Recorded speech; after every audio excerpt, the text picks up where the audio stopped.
Hello, horror listeners. My name is Christina Bergling, and I'm here to read you a story. I'm going to read you from my novel, The Rest Will Come, which is all about a woman who gets so tired of online dating that she starts hunting and murdering everyone. So, I am going to read an actual murder scene.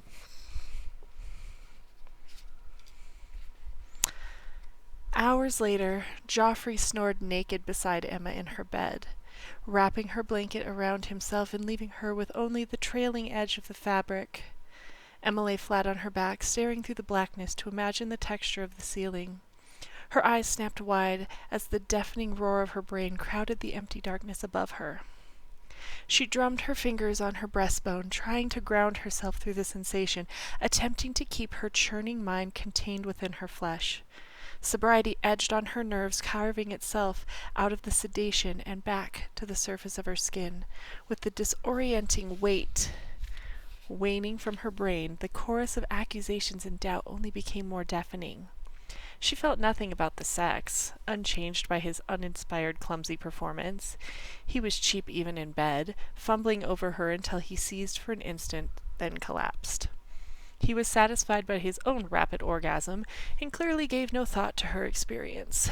Emma thought this lack of reciprocity should have enraged her, but he did not matter. He did not matter at the bar. He did not matter moving inside her.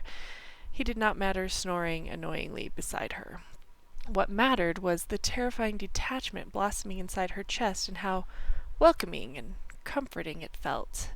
Emma knew exactly what she wanted, more clearly than she had ever discovered herself before. That clarity resonated from the black base of the hole below her stomach and rang through her entire skeleton, like a tuning fork. She recognized what she needed more than when she had foolishly and wholeheartedly thought Justin was her forever. Geoffrey drew in a sinus-rattling breath beside her. She wanted to kill him. Every time Joffrey inhaled, Emma saw another way to kill him. Pillow over his face, belt around his neck, shoved face first down the stairs, hammer to the back of his skull, knife across his throat. Each morbid vision excited Emma more than any of Joffrey's fumblings had failed to do. When he had touched her, she felt nothing, only vague annoyance. Yet when she imagined the feeling of forcing his life out of his body, her entire nervous system tingled. She rolled her head on the pillow to look at the back of his head. She wanted to kill him. The mere realization calmed her entire body, silenced her entire mind. Now the only thing she could conceptualize was murdering him. Joffrey stirred beside her. Emma slammed her eyes shut and deepened her breath to feign sleep. He did not even look toward her. He sloppily dragged himself from the mattress and lumbered across the dark room toward the bathroom. With his back to her, Emma opened her eyes and sat up. His path meandered and strayed across the carpet, his pale buttocks glowing against the darkness. He was clearly still drunk. Emma's mind went silent. She was done thinking. She rose noiselessly from the sheets and trailed him silently, stealthily. Without turning on the light, Joffrey was unloading his bladder into her toilet. She hesitated, hidden behind the open door, for a moment. Every fiber, hair, and cell in her body stood completely on edge. She was honed, focused. A strange blend of calm and excitement centered her. Felt natural. Emma took a deep breath through her nose and closed her eyes, feeling the singularity of her intent draw to a focus in the center of her sight. She burst around the door in one fluid movement, shoving her palms and all her momentum into his bare shoulders. He toppled from his precarious balance at the impact and went cascading into the bathtub. He managed to crane his neck in the arc of his careen, and Emma looked into his wild and disbelieving eyes before his skull collided with the tile, then bounced down into the faucet. His head made a sickening and satisfying squash with each impact. The tile produced a heavy thud that reverberated through the dark room, while the faucet edged the sound with the crack of the bones in his face.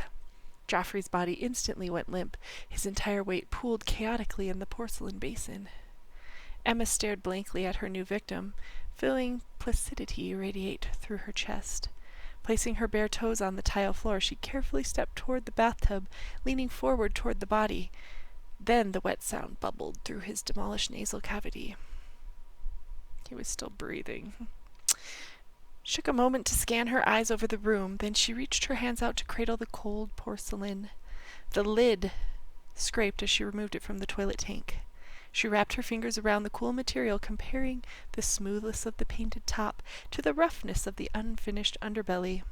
She shifted the long rectangle in her hands until the short side stared down at Joffrey's crumpled form. She lifted the lid high above her head, exhaled, and brought it down with all her force onto what remained of his face. All hints of breath stopped. Joffrey's body adopted the deflated immobility like Mark when she had introduced him to the hammer. For more murder, you can read the rest of The Rest Will Come.